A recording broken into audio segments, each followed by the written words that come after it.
Sunflower and the Forest of Twisted Memories by Alberto Martin Tabora. Chapter 5. Two Shells Filled by Only a Little Bit of Sand.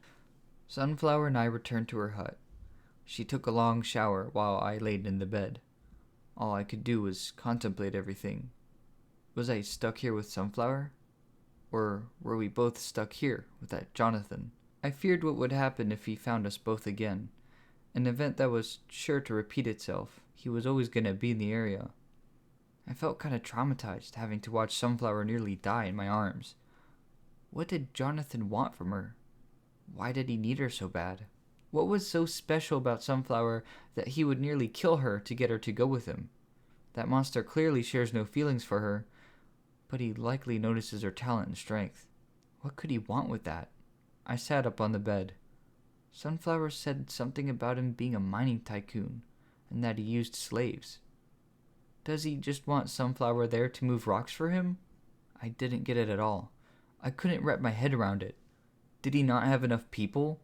Didn't Sunflower ever imply that there were more people around the area at one point? Sunflower finished her shower and walked into the bedroom. She sat next to me, wrapped in a towel. I watched her sit down before I realized she was fresh out of the shower and only a towel, and I diverted my eyes out of embarrassment. She noticed me looking away and began to speak in a soft voice. You know what I did when I first realized that I had no idea who I was? I tilted my head slightly in her direction. I was lucky enough to only have a name. She continued, but I could only sit where I was and look at my body. I spent an hour just staring at my arms and hands. I spent so much time feeling my legs, because it was all I knew about what I was. I felt like an empty shell, and the only thing I could do at the time was get to know the shell. Sunflower leaned over to try and look at me. It's okay. You can look at me. I did look up at her, but only maintained eye contact as best as I could. Her towel was noticeably loose, and I was hoping none of it would move any further. She could tell that I was uncomfortable, and made sure to tighten her towel. The truth is, I don't really know why I'm called Sunflower, she said. She looked down at herself. I did my best to keep myself focused on her face. But the way my belly button is shaped like a seed is pretty weird, huh? Sunflower smiled at me, probably hoping I'd laugh about that with her. Her elbow lightly poked my arm. My eyebrows lowered in confusion. Sunflower was making sense, but I didn't understand what she was getting at. I shifted in my seat to face her a little more directly. Sunflower put her hand on my knee. I know you don't know much about yourself either, but don't let it matter right now. When I looked at my hands and body, I felt beautiful, and I realized that someday that will go away.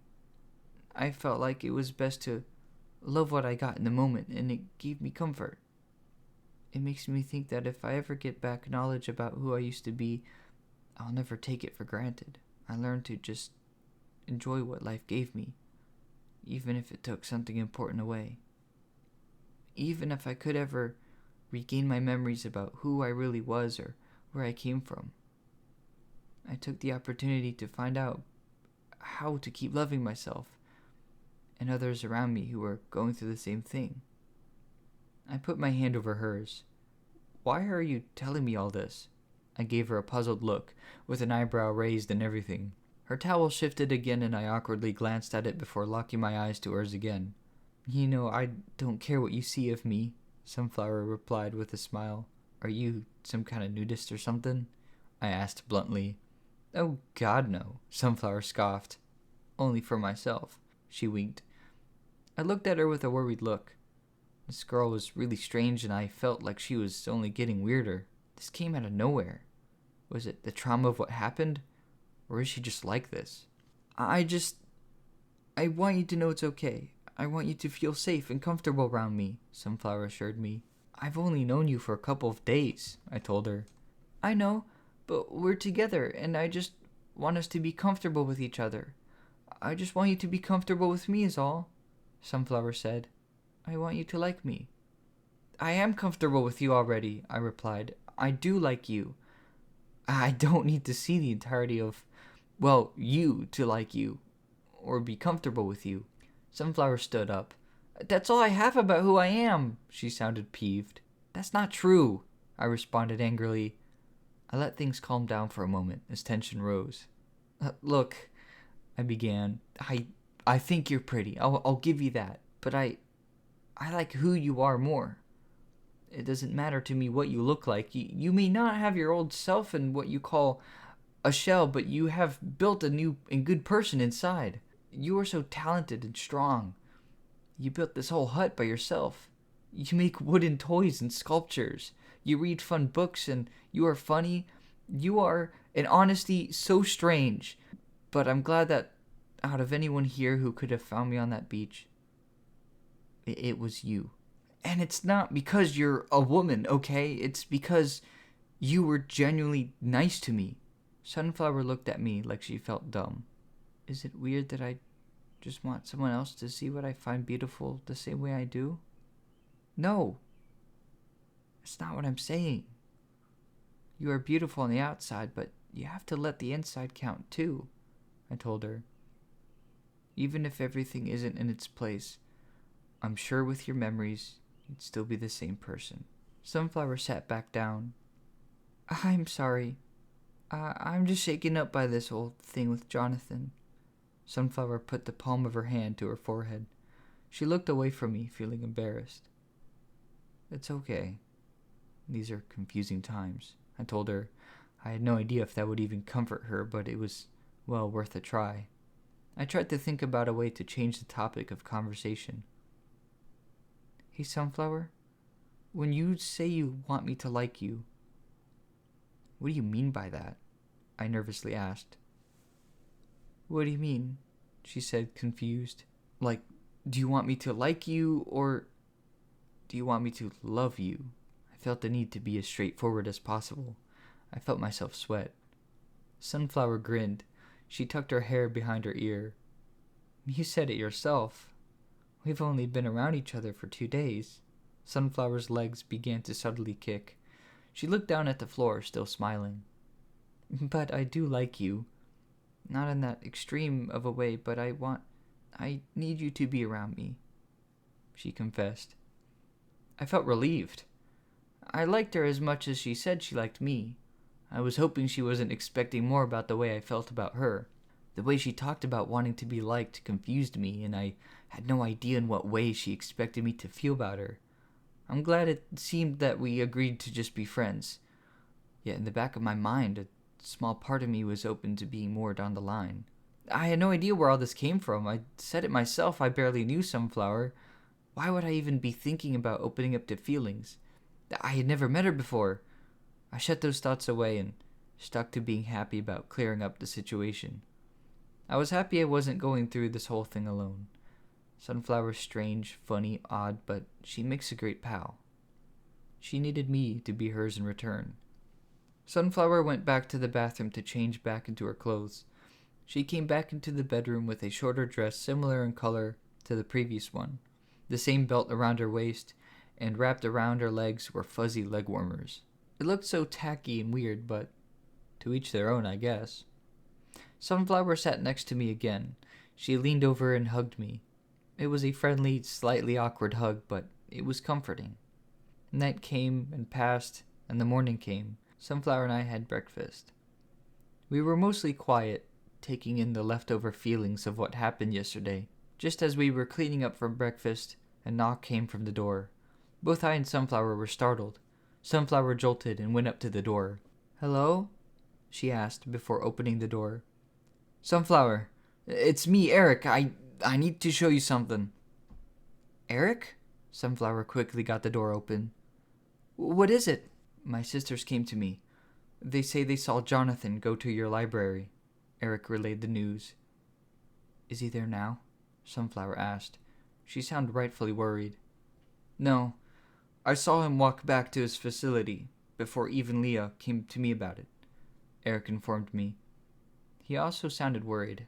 The feeling spread to me and I felt like something really bad just happened. Should we go check it out? I asked. I looked at Sunflower for her answer. It was her library after all. Sunflower looked back at me, her eyebrows raised. Within the next 5 minutes we were at the library.